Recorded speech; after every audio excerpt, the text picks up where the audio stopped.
ಆಚಾರ್ಯ ಶ್ರೀ ಕುಂದಕುಂದರು ಸಮಯ ಸಾರದ ಕರ್ತೃ ಕರ್ಮ ಅಧಿಕಾರದ 85ನೇ ಸಂಖ್ಯೆಯ ಗಾಥೆಯನ್ನು ಹೇಳುತ್ತಾರೆ, ಕೇಳಿರಿ.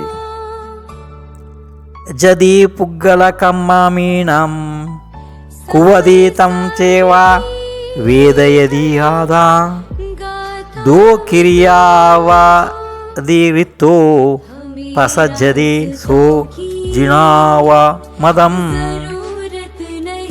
ಗಾಥೆಯ ಅರ್ಥ: ಒಂದು ವೇಳೆ ಆತ್ಮನು ಈ ಪುದ್ಗಲ ಕರ್ಮವನ್ನು ಮಾಡಿದರೆ ಮತ್ತು ಅದೇ ಪ್ರಕಾರ ಭೋಗಿಸಿದರೆ ಅವನು 2 ಕ್ರಿಯೆಗಳಿಂದ ಅಭಿನ್ನನೆಂದು ನಿಶ್ಚಯ ಮಾಡುವ ಪ್ರಸಂಗವೂ ಪ್ರಾಪ್ತವಾಗುತ್ತದೆ.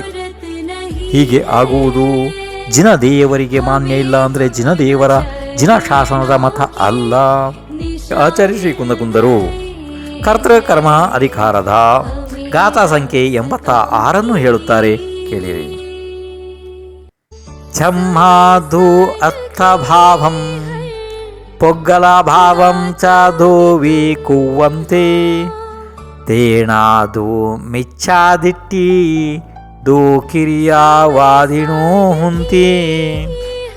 ಈಗ ಈ ಗಾಥೆಯ ಅರ್ಥವನ್ನು ಕೇಳಿರಿ. ಯಾಕೆಂದರೆ ಆತ್ಮನ ಭಾವಗಳನ್ನು ಮತ್ತು ಪುದ್ಗಲದ ಭಾವಗಳನ್ನು ಎರಡನ್ನು ಆತ್ಮನು ಮಾಡುತ್ತಾನೆ. ಹೀಗೆ ಹೇಳುತ್ತಾರೆ. ಅದಕ್ಕಾಗಿಯೇ ಒಂದು ದ್ರವ್ಯದಿಂದ 2 ಕ್ರಿಯೆಗಳು ಆಗುತ್ತವೆ ಎಂದು ಮನ್ನಿಸುವವರು ಮಿಥ್ಯಾದೃಷ್ಟಿಯೇ ಇರುತ್ತಾರೆ.